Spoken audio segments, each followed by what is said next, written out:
Okay. Okay, thank you. All right. Did you say it should be?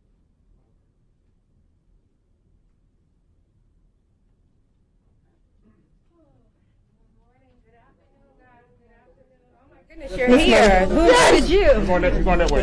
You didn't, Madam State Attorney. I didn't. Should I leave?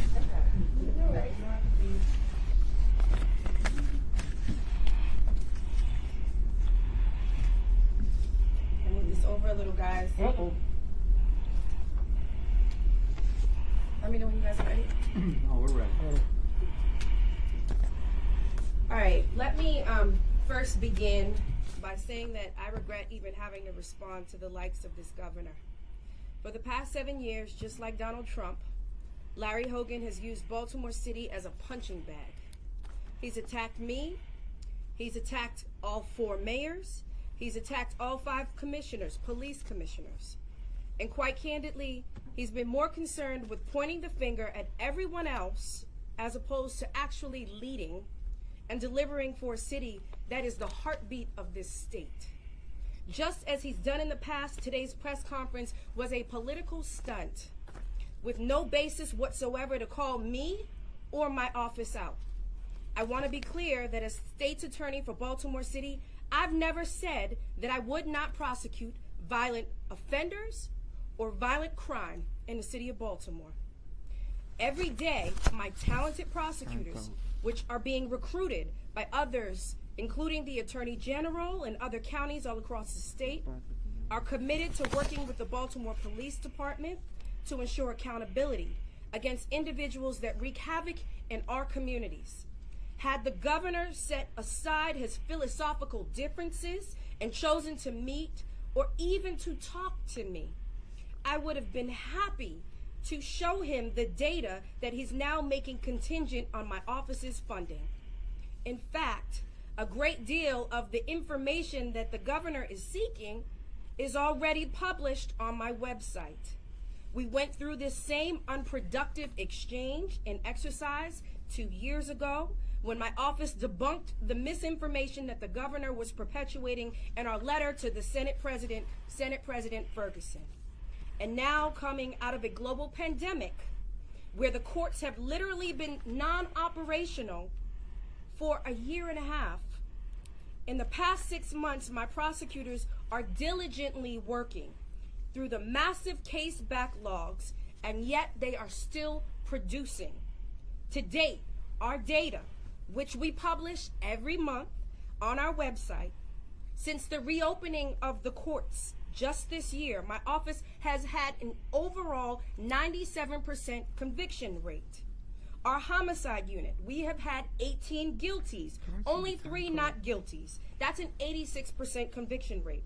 Our felony division, 187 guilties, 8 not guilties. That's a 96% felony conviction rate. Our gun violence enforcement division, 136 guilties, 7 not guilties, 95% conviction rate. Our narcotics unit, 375 guilties, 3 not guilties, 99% conviction rate. My attorneys, since the beginning of this year, have indicted over 123 homicides, 591 felonies. Our gun violence enforcement division, when we talk about getting guns off the streets of Baltimore, they have had 335 indictments. Our narcotics unit has had 866 indictments. I tell you this today because I stand by the work of my office. I'll provide the governor anything he desires because I know how much my prosecutors do for this city. Just this week, James Phillips was found guilty of 2 counts of assault in the first degree, 2 counts of use of a firearm, and the commission of a crime of violence and associated charges. He was sentenced to 35 years in prison following his August 19th conviction. Phillips shot and struck 2 brothers on Bel Air Road outside of the deli after an altercation occurred inside the store. Just yesterday, Ward Alston, 46 years old, pled guilty to second-degree rape of a 14-year-old girl and was sentenced to 20 years, suspended over 12 years, and 5 years probation. Alston followed the teen from a train station near Mondawmin to her bus, got off at her bus stop to pull her into an alley and to rape her. My prosecutors work every single day, And for the governor to come out today and say that my prosecutors, they don't do their jobs, that they don't prosecute violent criminals, that they don't sweat blood and tears for the safety of everyone in this city is a disgraceful lie. My prosecutors take violent crime seriously, and so do I. I met with the devastated daughter whose mother was killed in a church last week. When I leave here today, I'm going to meet with the 13-year-old girl that was killed last week. That little girl was my baby. She was a part of my Great Expectations program that focuses on children in city schools. And for the governor to put on a show today and to exploit the very real pain of our city residents as part of his political stunt is disgraceful and unacceptable.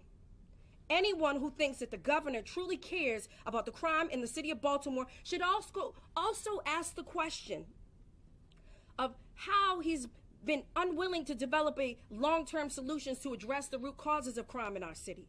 Why did he cancel the red line, which would have provided job opportunities to residents of our city? Why did he veto the Kerwin Commission that would have provided equity and education for our babies? Why is his only solution to crime more police and mandatory minimum sentence? And now he's advocating to refund the police in a city where a 163-page Department of Justice report outlined a pattern and practice of discriminatory enforcement, where there's a history of mistrust following one of the largest police corruption scandals in the history of this country, where officers were literally planting guns and drugs on the residents of our city for decades. And by the way, Mr. Governor, we are under a federal consent decree. The hypocrisy of campaigning to refund the police while defunding prosecutors is not lost on the citizens of Baltimore City. He's attacking me yet again, disrespecting me yet again. As the twice elected representative of the people of Baltimore, the way he always has, because he's entitled. His entitlement and his privilege allows him to do so as he plays to the right-wing conservatives he's interested in appealing to for election purposes. Today was not about fixing Baltimore. It was about Larry Hogan's political aspirations. He's running on a platform of a modern-day Republican, so he has to be opposed to criminal justice reform. He's perfectly okay with locking up black people for things that white people do in this country with impunity. He's especially okay with villainizing the black woman prosecutor who's challenging the status quo. We're seeing these antics all across the country. Don't be fooled. In Missouri, the governor and friend of Hogan blocked a black progressive prosecutor from exonerating an innocent black man. In Florida, the governor took cases away from a black prosecutor who refused to prosecute the death penalty. This is the company that Larry Hogan keeps. This is his playbook. I come to you today, Baltimore, to say, let's stop getting played by this lame duck, Governor. Thank you. Questions? Madam Prosecutor, passionate response to the governor. You are obviously taking it personal. You said that he's attacking you. And regarding the governor's obvious criticism, from your point of view, obvious criticism of your current prosecution policies, and you just touched on it, what can you say to make people think, the city of Baltimore think, that your current policies are in fact working? We're so just again, over 300 homicides and so forth. What's important for us to understand is that there's been this negative misinformation that's being perpetuated by certain media outlets, as well as the top of the state that's leading this, and that is the governor. At the end of the day, at no point have I ever said that I'm not prosecuting violent crime or victim crimes in the city of Baltimore. What I have said and gone on the record is said that there are minor offenses that have nothing to do with public safety. That has been backed up by reports from Johns Hopkins researchers, that we will not prosecute minor offenses. I'm not talking about violent carjackings and armed robberies and murders. I just gave you the statistics that show every single day it has been proven my prosecutors are underpaid and overworked, and every single day get into these courtrooms and fight for the citizens of Baltimore. And when you are unjustly attacked knowing the commitment and the sacrifice that they do every single day, I have a right to be offended. Madam Prosecutor, what is your reaction to the governor's threat of withholding funding? Most of it is in the form of grants, and does he have the legal authority to even do that? So what he can do is he can withhold funding. The problem is that we've already provided him the data that he just got up here and grandstanded about. He gets that information. So the data that he's requesting is, again, the information that's already on our website and the information that we're required to provide because these are grant funds. So this political grandstanding is really of naught. It's just to come out against me 6 months from my election and or to set him up for his next political aspiration, which we all know is outside the scope of what he's currently doing. Is there a requirement for your office to provide that to his office directly, or can he just go to your website and get it? So we provide, because these are grant funds, we already provide that information to the Governor's Office of Crime Control and Prevention. That's part of the mandates of these grants. We do this already. And so the information that he's seeking is something that we already report. I just got the letter after his press conference asking for additional items that he wants to make contingent upon further funding. And what I'm saying is that's easy. I'm willing to provide that. As a matter of fact, we already provide it on our website for all citizens to look at. Can you give us some details about what those things are that you guys are required to provide to him? Because some of the things he listed today was how many people are you guys giving deals to? What are you choosing to prosecute or not prosecute? So what is your office required to give to the governor's office? So I can get back to you on the exact requirements of each of the grants. It's going to be different in every sort of grant. But I can tell you the information that we publish on our website is our stet and null pros. We give the justifications for why our cases are dismissed. We provide our guilty findings, our not guilty findings. And so you'll find all of that conviction data, null pros, stet data, and the rationale data on our website. We are very intentional about being transparent and accountable to the citizens of Baltimore. One last thing for me, Madam Prosecutor. You mentioned that you're going over to Malaya Turner's family's home later today. I met with them yesterday, and I also met with Ms. Blair's family. And they told me, and this is what they are expressing, that, in their words, crime is out of control in the city.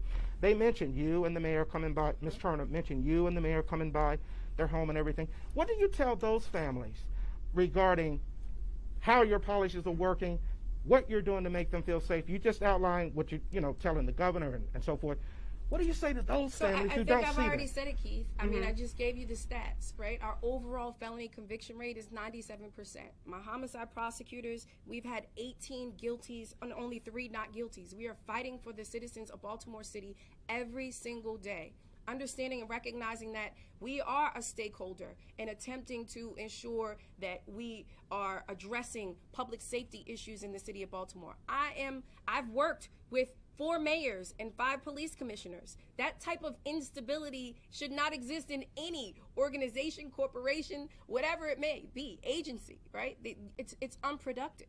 Even still, I am committed. I have a partner with the mayor. I am partnered with the police commissioner, and we're going to do everything within our power to address these issues. But when it comes to these policies, we have to debunk this misinformation that is being perpetuated, that because we're not prosecuting the black kid on the corner for trespassing, that's the same kid that's going out and shooting people. Johns Hopkins has already put out a report and said that there's a less than 1% recidivism rate. So the individuals that are committing another offense are not the individuals that are the trigger pullers. What we have to get a tackle on, and this is what the commissioner, the mayor, and myself all agree, is that we should be focusing and reprioritizing our resources. So we are focusing on violent crime so that we can increase the clearance rate. It should be unacceptable that 3 out of 4 murderers still are out on the streets wreaking havoc in our communities. One of the things that I proposed to the governor 2 years ago was exactly what he had talked about today, which was bring in the state police. Let's assist Baltimore Police Department to ensure that we're increasing the clearance rate, the solve rate in these homicides and non-fatal shootings.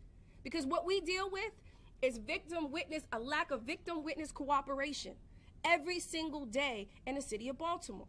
30% of the cases that we've had to drop in the previous years, not now, because again, we've been out of court for 18 months. 30% of those cases were due to a lack of victim witness cooperation.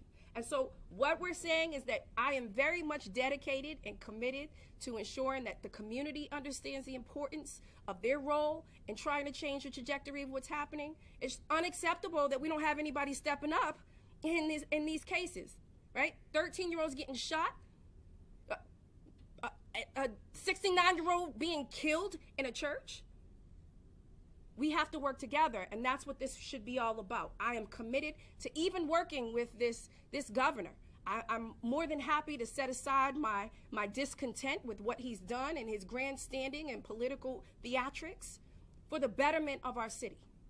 I want to ask you some questions about the funding issue. You mentioned that he has defunded money for your prosecutors. Can you give us some details on that? Like, what does that actual figure look like, and how does it translate into what you're unable to do?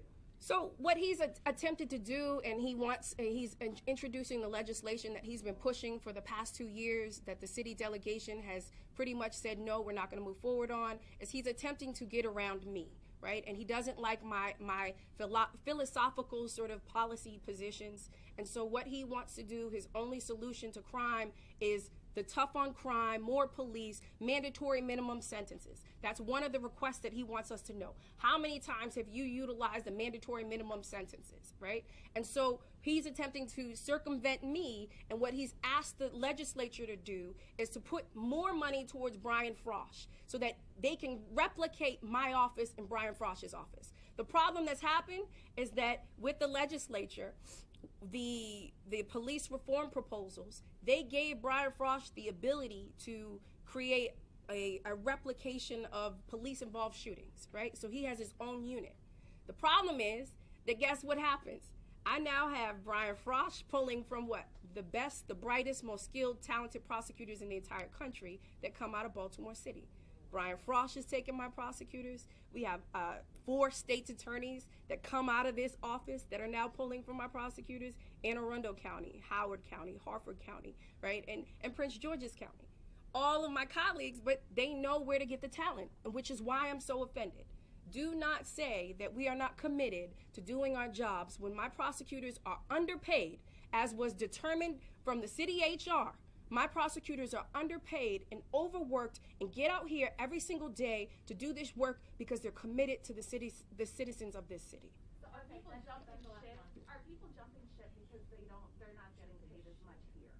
So nobody's jumping ship. I can tell you that my prosecutors have been directly solicited, right, by other counties that are going to pay them more, that are going to give them less of a headache when it comes to going in front of some of these judges and having the volume of cases in which they do. So yes, they're being directly solicited, and some of them have gone. But I think that I have a great team around me, and we're always recruiting mission-oriented prosecutors. People from all across the country want to work in this office, and so I'm grateful for that. And we're doing perfectly okay, as you can see from the data and from our conviction numbers. So what happened? Do you think it's people forgot how folks used to be just pulled up walking down the street, sitting on the steps, their own steps? It was a bad time then when you didn't do anything bad and you was being stopped, asked for ID, and you didn't do any crime, but you was being put in jail for weeks until you was cleared. I mean, your mission was to correct some of that, right? So I can tell you that the basis for my policies is this, right? I made a determination. I sat down with public health experts before I came to a decision about my policies, and we were attempting to ensure that we could decrease the engagement of law enforcement and individuals that would be cycled inside of the facilities in the jail. Coming out of the global pandemic, what we understood and we recognized is that we didn't know how long this was going to go.